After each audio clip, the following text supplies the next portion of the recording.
I'm not the only one. It takes time to get things started right in the beginning. Glad you're here. We're starting promptly at 12 o'clock. It's Wednesday, time for a light lunch, authentic self-promotion.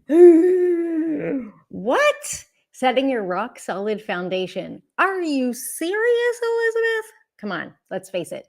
Talking about ourselves, our strengths, especially like in professional, like what we do, can sometimes feel a bit awkward. But guess what? That's what we're going to talk about today. We're going to break down those barriers and discover how to shine a light on your awesomeness. Yeah, I'm an American. I can say that. On your awesomeness without a hint of bragging or exaggeration. Authenticity is key here today. And this event is all about putting the focus on you, your skills, your talents, and making sure the world knows what you bring to the table. And I promise, pinky promise, swear, not sure what to do here. I promise it's going to be painless. Just checking to make sure all the streams are going. To who's here. If you're listening live, please hashtag live. If you're listening on the replay, hashtag replay. Send me a notes in the comments. If you would like notes, send me a message or write something in the comments so I can send them to you after the show is over. Because I don't want you to have to be worrying about taking notes and not missing anything right now. I want you to focus on listening and being present with me here, because we're going to be talking today about, if you're just joining now, authentic self-promotion. So spread the love, comment, share. And again, if you want the notes, just send me a private message or tag me in a comment and let me know. And you might be thinking, why is this important now? Why is Elizabeth talking about this now? Well, I have to say, September is just around the corner. And here in Vienna, Austria, where I live, hi, I'm living in Vienna, Austria, school is starting up again. And my daughter, 6 years old, is starting first grade. Big deal, right? So what does that mean? That means new groups, new connections, and people will want to talk about you, who you are, and what you do. And even if you don't have a daughter going into first grade like me, if you do know anything about that, give me all your tips, suggestions, and things, because I'm a good listener. I need all the help I can get. So we all do. We're a new family in this world. And but yeah, even if you're not in the school or academia world, September does mean new groups, new connections, and new opportunities. And I'd like you to be ready for that. That's what I want for you. Again, let me just check and make sure. LinkedIn is sending me something. No, okay, we are good. And perfect. So we're 3 minutes in. Let's keep going. I'm going to tell you a little story. You can even close your eyes if you want to really imagine it. Imagine this. When she walks in the room, you notice. Everyone notices. She's not loud, not obnoxious, not dressed in eye-catching or flashing clothing, and yet everyone turns to look when she walks by. They lean in a bit closer when she speaks, and everyone seems to go out of their way to have a conversation with her. Who is she? And what is it about her that draws us in?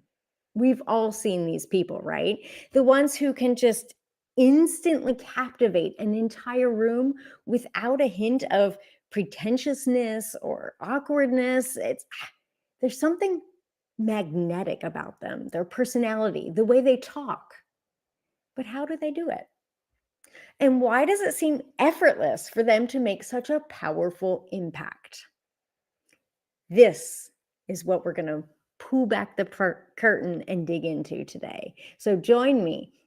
So in a world driven by cutthroat competition and ever-shifting rules, I mean, AI is just shifting everything up. The whole world's in an uproar about it. One thing that remains constant is the value of unshakable confidence. It can't be overstated. I can say it for 27 minutes and it would not be enough. But what is it exactly, and how can you build it up?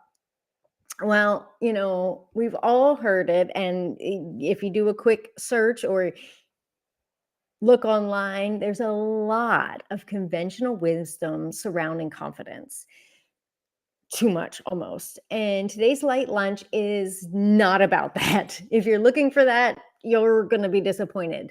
In this session, I'm letting you in on a few secrets, and I'm actually going to bust a few myths to add some new perspectives about building confidence, especially professional confidence, so that you can boost your career and challenge the status quo.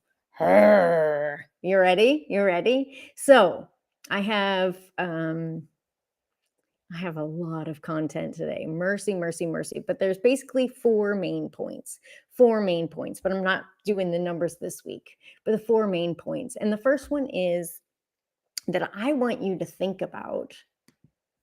Again, if you're listening, just checking in, making sure everything's fine on the different streams. If you can hear me, let me know. All right. So number one, let's dive in. The big why. The big why. And this is key.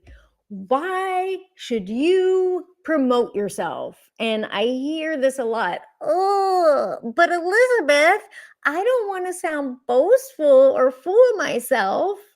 I get it.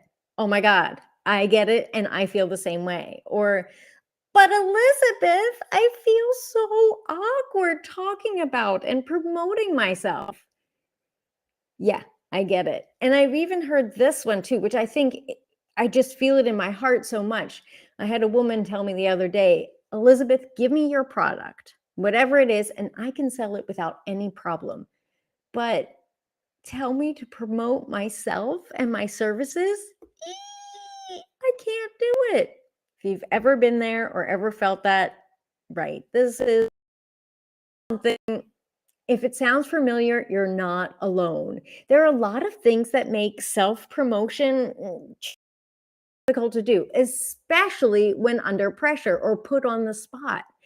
Not knowing what to, feeling intimidated, fear of criticism, imposter syndrome, comparison with others. And most of us have never really received any type of training or feedback and practice so we can improve it. I mean, yes, we get feedback, especially when something doesn't work. That's awkward, but usually it's under pressure. So having a space to think about it and think about it intentionally before you need it is what we're doing today. Because self-promotion is a skill that can be developed over time. And over time, you develop as a person, your skills, your experience, your knowledge changes, and so does your self-promotion. And by addressing the underlying challenges and all those awkward feelings, you're going to be well on your way to comfortably promoting yourself and your brand authentically and more effectively than ever. Another big why. Why should you do this? Why is this important? Why should you even listen to me? Because if you don't speak up and share your story, who will? Really, who can share the knowledge, the experience, and the perspective that only you have? And keeping this valuable information to yourself, well, it's really selfish and wrong, actually, especially if it can help others. So we want to do it. That's the why. That's why I'm pointing at this. That's why I'm bringing it up. And that's why I want us to talk about authentic self-promotion today. But to be extremely crystal clear, not all self-promotion is equal. Let's have a little test, a little quiz here. I'll give you some examples. In fact, I'll give you two examples. So it's the same person, the same story, the same experience with two different presentations, two different ways to talk about it. A, and I'm going to read this just to have it be precise for you. So person A or attempt A, I went to the top school in my field, graduated top of my class, and have increased sales by 10x since I was hired last year. Okay. If you're looking to hire someone, This is impressive. If you're just meeting them for the first time, it might feel a little awkward, not so real or personable, but depending on the context, this could fit. Same person, same details, but a different attempt. B or two or B. I've always known that I wanted to go into sales, but it wasn't until I held my baby boy in my arms that I knew my path. You see, my wife and I struggled through the emotional and financial storm of family therapy or fertility therapy for years. It was the most difficult thing I've ever done, testing our limits and shaking the very foundation of our resolve. But hey, we made it. And you know what? After the hell we went through, start staring at the gaping holes in the health system with no security that we could ever make it, call me crazy. But I became an insurance salesman specializing in health insurance. I want to make that process easier for others. Okay. Which version grabs you more? A or B? Which one will you remember tomorrow? Who would you hire? More importantly, who would you trust? Packaging your skills into a story. And let me just double check, looking around here, looking for comments, replies. All right, good. Yes, yes, yes. Thank you. Okay. So packaging your skills and your experience into a story. I mean, sure, for number A, yeah, we can add the top school and the 10x sales if that's appropriate for the situation. That's fine. It's a sentence. This is one piece of what I like to call the humble hero approach. It's a refreshing mindset shift that lets you showcase your skills while staying grounded and authentic and looking for that interpersonal connection.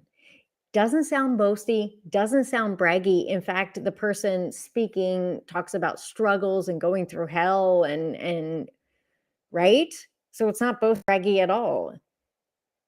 It's connective. It brings us in. It draws us in. Wants us to know more. Yeah, we want to know more about it, right? So what about you?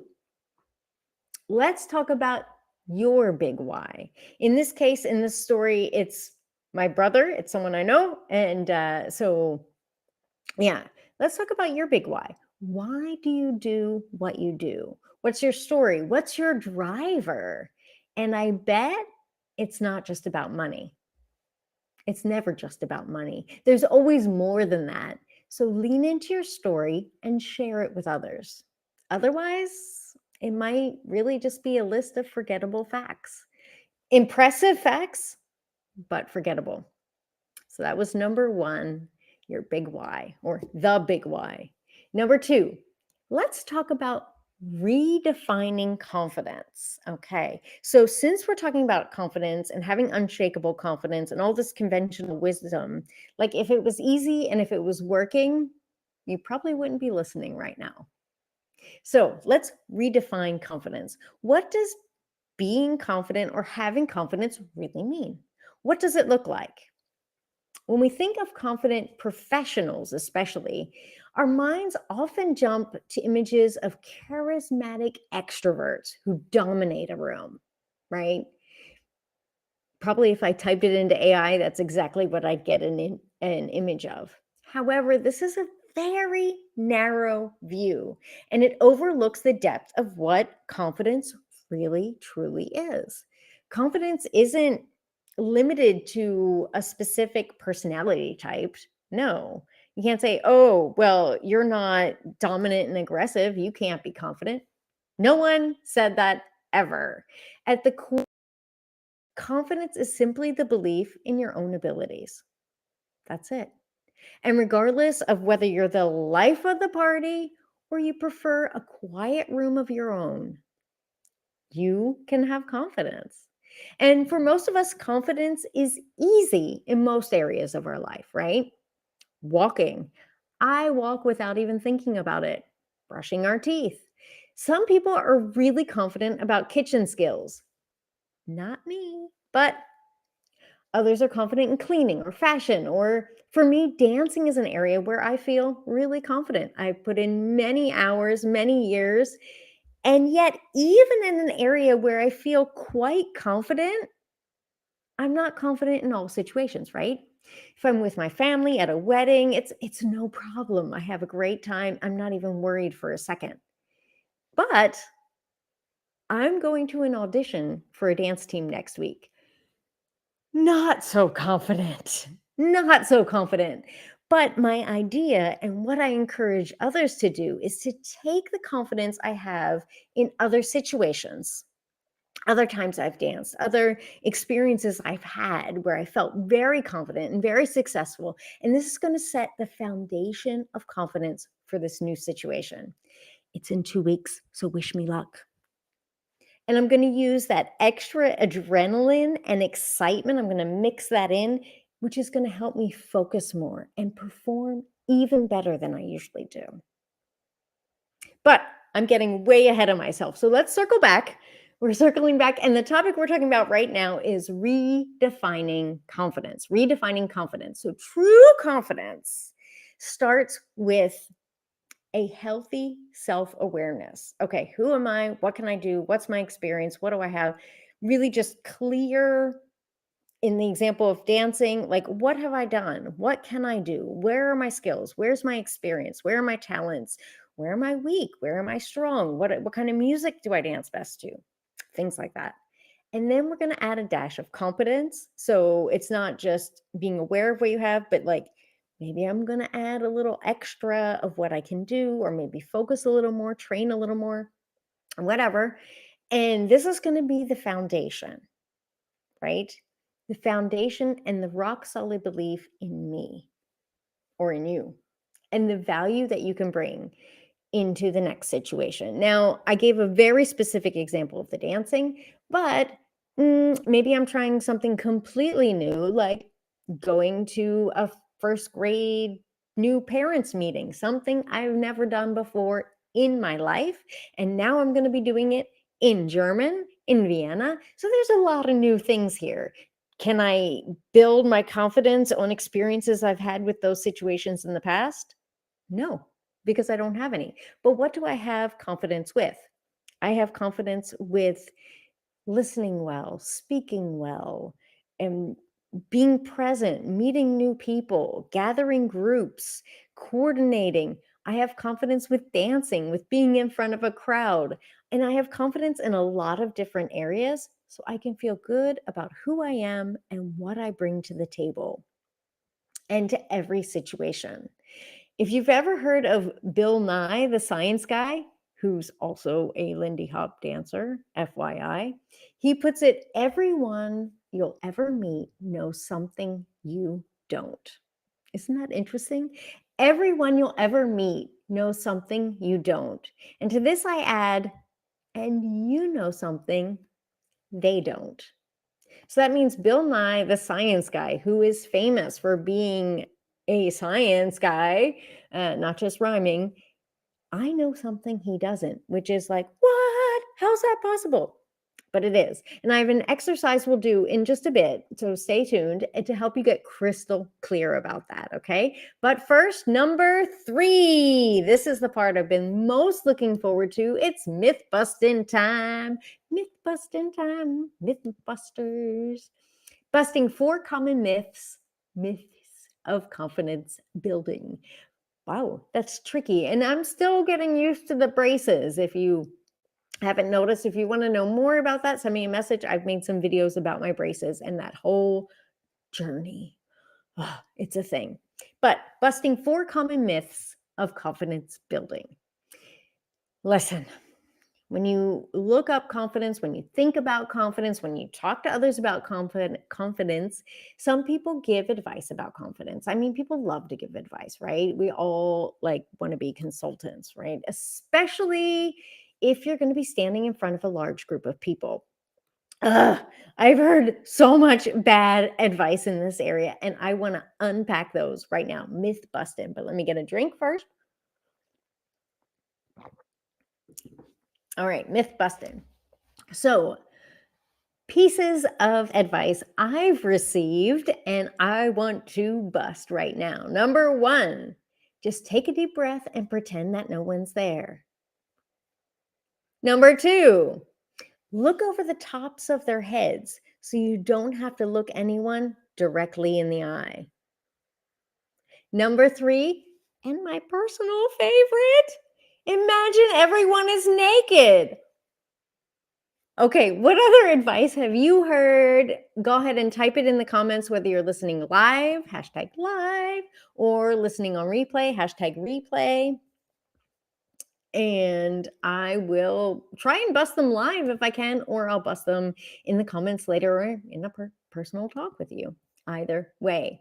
So, yikes, bad advice. I mean, if one of these has worked for you in the past, I don't want to knock it because whatever works, hey, it works. So I shouldn't knock it, but it didn't work for me. And here's why. One, pretending that no one's there and avoiding eye contact might work if you don't want to actually connect with people that are listening to you. Because when you're doing this, if I start talking like this and just, looking above, it could, it's kind of strange. People notice that, and you could come across as aloof, you don't care. It creates a distance between you and your audience. And the ideal thing is to, with your eyes, your face, your body language, as I mentioned in previous light lunches, I want to demonstrate I'm listening, I'm engaged, I'm open to what you have to say. Now, in these LinkedIn lives, it's hard for me to be open to what you have to say because I have to look around at the different screens and see what you're typing, but you know what I mean. And especially if you're in front of a large group, yeah, we don't want to have that, give that impression. Um, yeah, avoiding eye contact is something that everyone notices, at least on a subconscious level. And it could even make you seem a little shifty or inauthentic, right? Like, why aren't they looking at me? What's going on? I know a woman who had a job interview, and the person who was interviewing her only looked at the floor. The person who was interviewing her only looked at the floor, and she felt so strange and uncomfortable. What was going on? What was wrong? Something didn't quite seem right. So I wouldn't take that advice. What about other advice you've heard? Does it hold water? Do these tips really help you feel confident, especially when you're stressed, feeling nervous, and you really need them? Or how about this one? Fake it till you make it. Yeah. It's been a mantra that's been drilled into our heads, okay, at least my head, as the ultimate confidence booster. And I admit it, I've even said this phrase myself in the past. And while there's absolutely something to be said about just stepping out, excuse me, just stepping out and trying something new, pretending to be confident without preparation can lead to some very uncomfortable situations. There's nothing worse than feeling like an imposter. So myth busting. Instead, I suggest, yeah, I'm really struggling with the pronunciation today. So instead, try again. I suggest a new mantra. Mold your bold, unfold your gold. It's kind of fun to say. Mold your bold, unfold your gold. And for me, this means make a plan to nurture your confidence while maintaining an unbiased awareness of your current skills, your knowledge, your experience, what you can do, what you can't do, where are your strengths, where are your weaknesses, all of this. Then develop a pathway. I'm getting my sides confused. Developed a pathway to build upon your strengths, developing the skills and experience over time that create genuine confidence. So it's about a clear path to success. And that's what I was talking about earlier about this audition I want to go to, right? I'm not bringing this confidence out of nowhere or power poses. I'm building it on a long-term plan, something I've been doing for years and years. I also suggest putting your focus on value, not just power poses, fake confidence, hope I can feel confident. I'm talking about putting your focus on feeling confident, not about, when I'm doing these LinkedIn lives, I'm not putting my confidence on, my fashion aesthetic or my beauty. No, not at all. I'm putting my confidence on the value that I'm adding to this situation. And that's what I suggest you do. Focus on feeling confident about the value you're adding to any given situation. I'm talking about adding real value and not just something, scammy or fake. And everyone can do it. Even if you're in a situation and they're talking about something really obscure, and even if you're not an expert about, I don't know, metaphysical properties of citrine or whatever the group is talking about, you can still add value that other people want, because everyone is an expert about something, right? You have something that others don't know.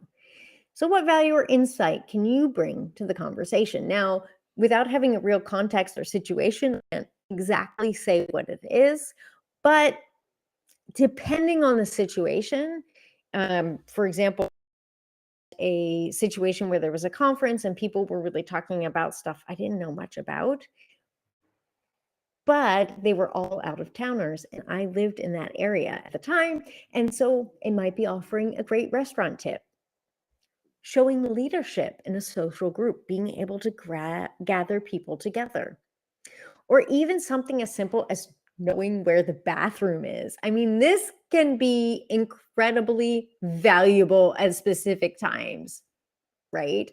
So, the main focus here is to connect in an authentic way with others while keeping your focus on adding value. What can you add that others want to hear? And if you're still struggling and you're still wondering, but Elizabeth, you don't understand. I don't know anything. I have this group I'm in, and I don't know anything. I have no value to add. I'm a junior, new hire, and they don't want to hear from me. Maybe take a few minutes right now and write down some ideas or things and you feel confident about. You could talk about it for hours without any research, without any preparation or thinking. Think about these topics. Something you can talk about and easily share with others. And then, you always have them. Just have them pre set in your mind. Good. We are at 12:28 and I usually like to end it at 30, but I'm going to let this one go a little bit longer. I'm going to let this one go just a bit longer. We're going to do a few minutes over because I want to get to number 4. Number 4. And this is the part I promised earlier, the exercise so that you can discover your authentic superpowers. Dun, da, da, da. Okay, superpowers may sound a little goofy, but it's a fun exercise to help you, excuse me, my elbows. So this is just a fun, quick exercise to help you uncover your strengths, those qualities that make you, well, you. We're going to explore how to highlight them in a way that feels natural and true to who you are. So let's make this a little bit trickier. I've talked about things like the kitchen or fashion or dancing, but I want to make this a little bit more narrow in an area that we usually struggle to speak about with confidence more, right? So let's talk about our professional experience. Now, for you, if it's cooking or fashion, obviously, then yeah. But we want to talk about professional experience, whatever that means for you. And you can go ahead and leave a note in the comments and let me know, where's your field? What are you doing? What's your professional experience? And then I'm going to take you through the short exercise to help you focus on the value that you have and the experience and knowledge you can bring to the situation. We're going to talk about what have you learned and accomplished already, and what's that foundation that you can build your confidence upon for taking on new challenges or being in new situations, especially when meeting new people or trying to make new contacts. So, this is a process where I want you to think back and reflect. We're not going to spend 45 minutes. In fact, we're just going to spend 3. And we're going to talk about what have you already experienced or done that helps shape who you are today and what you bring to the table. This is an exercise that I really encourage people to go through, especially when preparing for job interviews, right? Because we want to really bring this all to the forefront. And here are just 3 questions from I have a whole exercise that I like to do, but I pulled out 3 questions for today just to help trigger your memory. And if you want, you can write it down. You can write it down, or you can just think about it with key words in your mind and think of a specific moment in time, a specific situation, a specific person, a specific story. All right. So here's question number 1. Have you ever discovered a problem and then worked to solve it? Have you ever discovered a problem and then worked to solve it? Now, if you can think of a specific situation or circumstance in your professional career path, perfect. If you can't, if it's from your personal life or from your community life, social life, that's useful too, because these are skills you have and who you are. But just think about that. Think about that story for a second. What was the problem? What was the situation? How did you work to solve it? What resources did you use? What happened? And what was the result? Were you able to solve it or not? And the most important part is, what did you learn from it? What are you taking forward into the future? What's the value you have from this experience? That's question number 1. Question number 2. Did you receive any awards, recognitions, or special engagements? Okay, so this is asking about recognition from others on you and your accomplishments and expertise. So, have you received any awards, recognitions, or special engagements?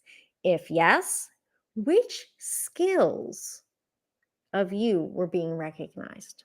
So, what is it about you that made you the person they wanted for this role, to receive the award, to receive the recognition, or receive this special opportunity? Okay, so again, think about specific situations, specific times, who was there, what happened, how did you respond, how did it go, what did you learn from it, and what are you taking forward? Okay, and if you're just joining in now, hello, hello, hello. This is a little exercise I like to do to discover your authentic superpowers. So, what is it about you that makes you you? What value do you have that you can bring to any situation? We're going through just 3 quick questions here, and we're on number 3. Were you ever involved in a decision making process or planning?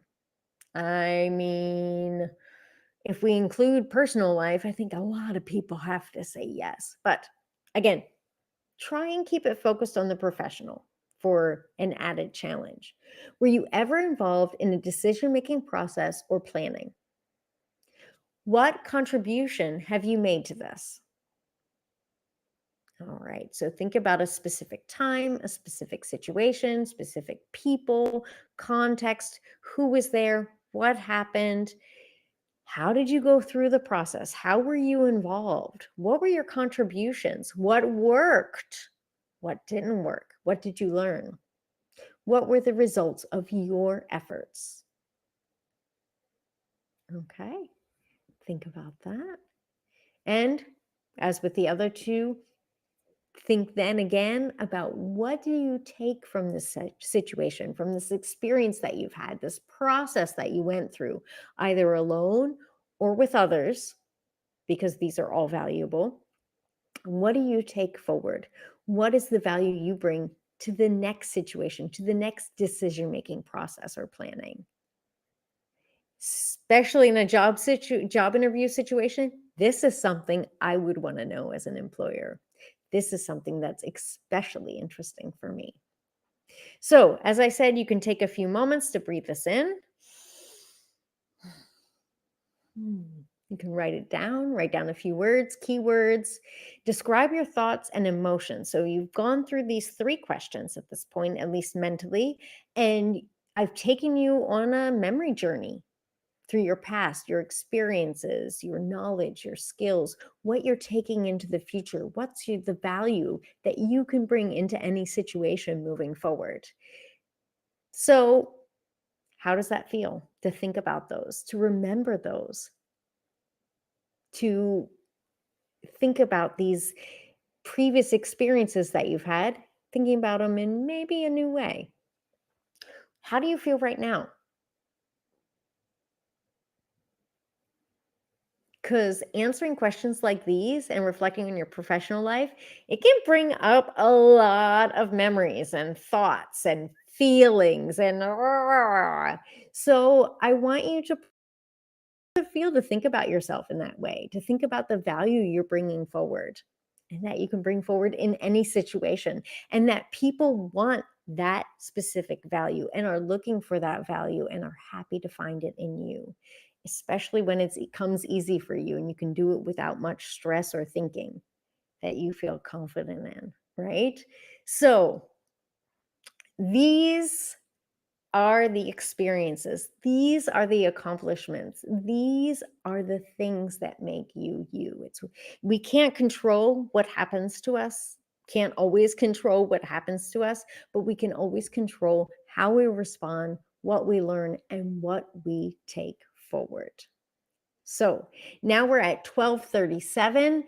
That's the end of my time light lunch. I'm here every Wednesday, and every Friday I do a practice session. So the Wednesdays are a video where it's more one to many, and Fridays are practice sessions. This is where you get to speak. This is where we dive into your specific story, your specific situations, your questions, your concerns. You get to practice these specific skills and get clear, constructive, helpful feedback, so you can use them in your everyday life. So I wanted to close this up at 12:30, and that didn't happen, but that's okay. We're flexible. We're flexy. But yeah, if you have any comments, questions, things you'd like to discuss further, leave a comment, send me a private message. If you think this content is helpful, let me know. If you think it's helpful for others, share it on your page, share it with others you know, help me connect with others who need it, and tag me in a comment if you'd like me to send you the notes from this session. Thanks a lot for listening and joining me here today and watching the video either live or replay. Dun, dun, dun, dun. Again, I'm Elizabeth from Talk with ECM, and this is another edition of our Light Lunch. Ciao.